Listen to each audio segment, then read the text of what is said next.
Hey everybody, welcome to Gregsbeerreviews. Let's go see what's in the fridge today.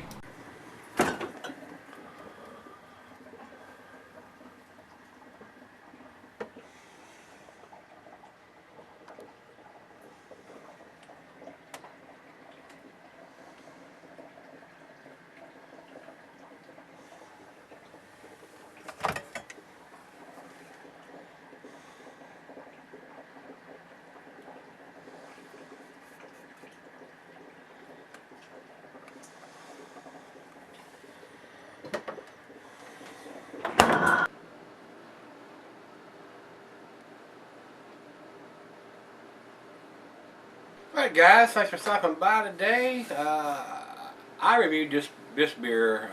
It was a brewed once beer at the time in the bigger bottle, and it's been several years ago, and now they're canning it. The only thing I can fuss about, it still doesn't have a date. The bottle didn't have a date on it, and these cans don't have a date on it. So those guys, they're big enough they could date their stuff. So I'm not too pleased that they're not dating the cans. So guys up there at Devil's Backbone, what the hell's the matter with you? I know I go up there all the time. I've probably been up there 5 or 6 times in the last couple of years. They have a real nice outpost, is what they call it, and it has a brewery. They have 2 different places, and the new one they built in Lexington is really nice. They got outdoor seating. They don't have any food there. I mean, they got some snacks and stuff, and they don't mind you bringing your own food there and sip on some beers. But it's a really nice place to go. Nice motorcycle ride for me. And we go up there probably several times in the summertime and sip on a few beers while we're out riding around. This is a it says 4.8 here, but I think it's bigger than that. It's 5.2 on the can. So I think they're doing this year round now instead of that one time. Evidently, when I reviewed it last time a couple years ago, it had a good response. They decided to brew it year round. So I'm kind of glad of that, but they need to date their cans. IBUs, it says it's 26 on this compared to the 60 on the Full Nelson that we did yesterday. This is fairly less, with 26 compared to 60. So should be really easy drinking. So without me flapping on and on and on, this refreshing pale ale was created to be consumed while enjoying the bounty of the bay and protecting local waters. Golden color with a light body and pleasant hop bouquet of traditional noble German hops blended with intense citrus of American hop varieties, and they do not tell us which ones.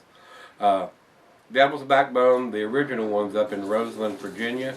And like I said, they have an outpost brewery up in Lexington, Virginia. Don't think there's anything else. So food pairings for this one, it is an American Pale Ale. So it's going to be the same as we had yesterday. Cuisine is Pan-Asian. Cheeses are earthy Camembert, Fontina, your nutty cheeses, Asiago, Colby, Parmesan, and Brick, Edam, Feta, and the meat is poultry. But like I said yesterday, this goes with just about everything. It's such an easy drinking sessionable beer at 5.2%. So it goes with just about anything you want to eat with it. So, all right, glasses, pint, becker, nonic, tumbler, mug, stein, sidel. I'm going to use my Parish tulip glass, and it's not recommended for extended cellaring. So without a date on it, how you know you're extending cellaring it? You don't know how old the damn beer is. So I'm going to keep fussing about this shit, guys, until these damn guys putting this stuff in the cans and in the bottles hear me. Put the date on it, right there on the bottom. There's a place for it. Get the damn machine. Don't worry about all the profits. Put some of it in a dating machine. Trust me, it'll be worth your while. Alright guys, that pour hardly produced any head at all. Very amber in color. Very clear. A lot of bubbles streaming up. Looks pretty good. Let's get a nose on it. And I'm definitely getting the German hops out of there. I mean, it's kind of earthy, a little bit of floralness to it. Not a big American hop presence, in my opinion. Definitely nothing like a West Coast style. But I am getting that crackery biscuity malt in this. Smells pretty good. Let's give it a taste. Cheers, everybody. Paul brought this down to me when he came to visit. Same for that other beer we did yesterday. Full Nelson. So, cheers, Paul.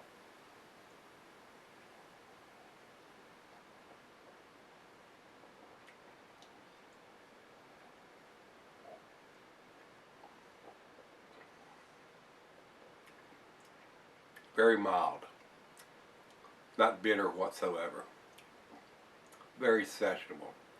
To me, it almost tastes like a lager with those hops, because they use a lot of those hops in lagers.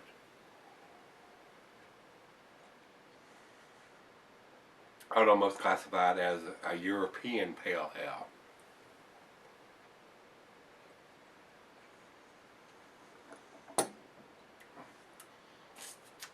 These guys are pretty close. Like I said, Lexington is about an hour and a half away. Probably an hour if you're in a hurry. And they make some really good beers. Their 8-point IPA is pretty tasty. They have probably about 6 or 7 of them up there on tap, and most of them are pretty tasty. And as usual, whenever you're drinking at the brewery, it always tastes better because it's fresh. I mean, they're not serving you old beer. It's coming right out of there, and they're putting it right on tap. So you know you're getting fresh stuff, and they have enough people coming in and out of there where it turns it over pretty quick. So as opposed to sticking it in a can and it may sit on the shelf for 6 months. So that's what we don't know. If you don't have a date, how are we to know how long it's been sitting on the shelf or in the warehouse or wherever? Got to date these cans, guys, especially on these lower ABV beers, so it doesn't turn into a malt bomb. Alright guys, we're going to let it warm up. It's right out of the fridge and let her have a sip or 2 or 3, whatever she likes, and we'll come back and do the final chug and grade on this one. This is the Striped Bass from Devil's Backbone, re-review for 2015. Alright guys, I'm back. Got just a little left here. The only thing I can fuss about is the date, guys.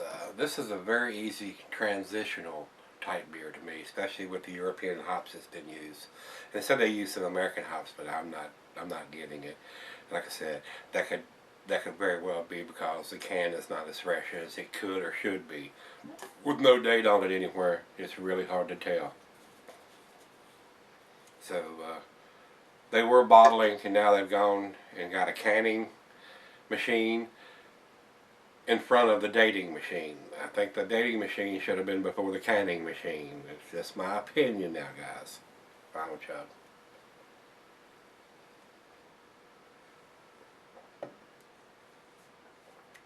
If you're a hophead, this will not impress you. I am unimpressed. They make a better beer than this. And this beer could be old. I have no way of telling without a date on the can, guys. So, I'm going to grade it accordingly. I'm going to give it a 6, which is a B. Above average beer, well-made beer, but I don't know how old the beer is. So, if they're using some American hops in this, I am not getting it. So guys up there at Devil's Backbone, I love you guys. You got to have a dating machine, boys. You got to get it done. Step up to the plate. You're big enough to do that. So, that's where I'm going to leave it. Let's see what everybody else thinks. We'll go to Beer Advocate. Beer Advocate says 76. Okay. I would agree with that. It's okay. And over to Rate Beer. Rate Beer says overall 71 and 64 to style. So 70s there. I'm giving it the benefit of the doubt. If I was putting a numeric rating on this, it would probably be about 80. Between 79 and 81. Somewhere in that area. So, transitional beer. Lawnmower beer, if you will. Not a hop lover's beer. This has definitely got the European style hops going on with a little bit of floralness and just a hint, just a bare hint of some citrusiness and nice maltiness to it though. And that could be the way they planned it to be or because of the hops have faded, one or the other. So don't know how long they've been canning these beers, and like I said, don't know how old this one is. So if you've had this from Devil's Backbone, this is their Striped Bass Pale Ale. Let me know what you think.